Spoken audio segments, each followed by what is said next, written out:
I'm Lowell Wise. I'm Anna Weiss. How we met. Lowell was remodeling a friend of mine's house. She was asking him questions and she thought, oh, this seems like a really nice person. She was interviewing me. She was interviewing him. And she thought, this is a nice person. I want him to meet my friend. We went on a blind date. So we were dating for about 5 months and became engaged.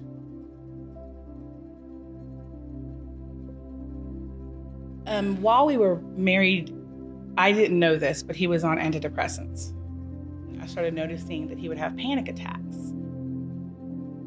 So you're driving down the freeway, just minding your own business, good song on the radio, everything's good. And then some maniac who's probably texting on his phone cuts in front of you and almost runs you off the road. So right after that, you get a little shaken up. You get a rush of adrenaline, and because you're mad at him, or because he almost ran you off the road and it scared you.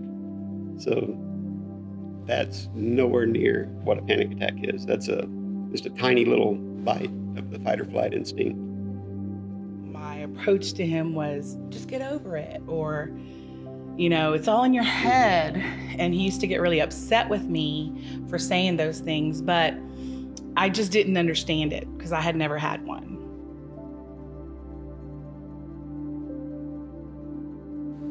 I was maybe having 20 of them a day.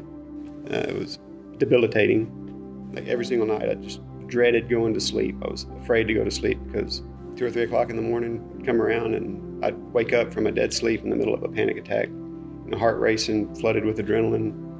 I was afraid. You just think you're dying.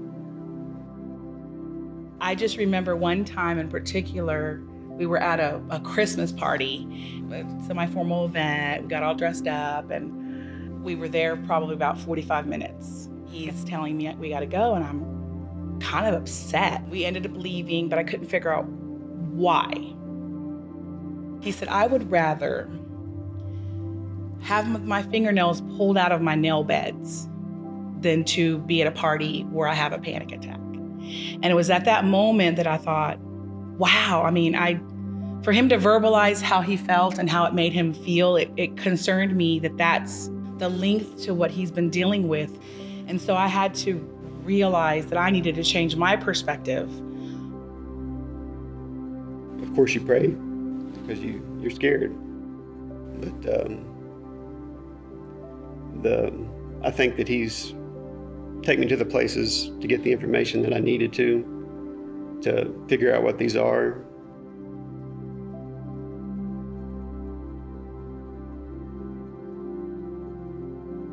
Now, I don't even know that he has them. I haven't for years, but every single day, it starts. I feel it coming, but having beaten it, you recognize it for what it is, and you can talk yourself out of it before it gets away from you. Yeah, it was a learning experience for me, and it's very important for, I think, a loved one that is with someone who has panic attacks or anxiety or depression to just kind of understand where they're coming from, put themselves in their shoes, and together communicate and find out a way that helps both of you get through it. Because it doesn't just affect the person that's having them, it affects the loved one that's living with it.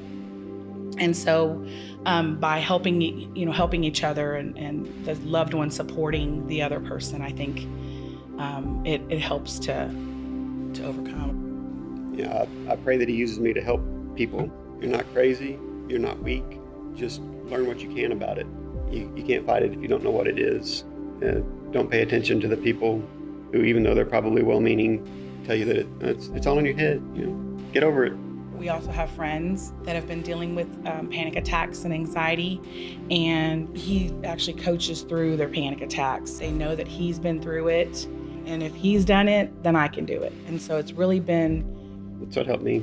Yeah, it's really been very rewarding to see him actually touching other people and helping them through.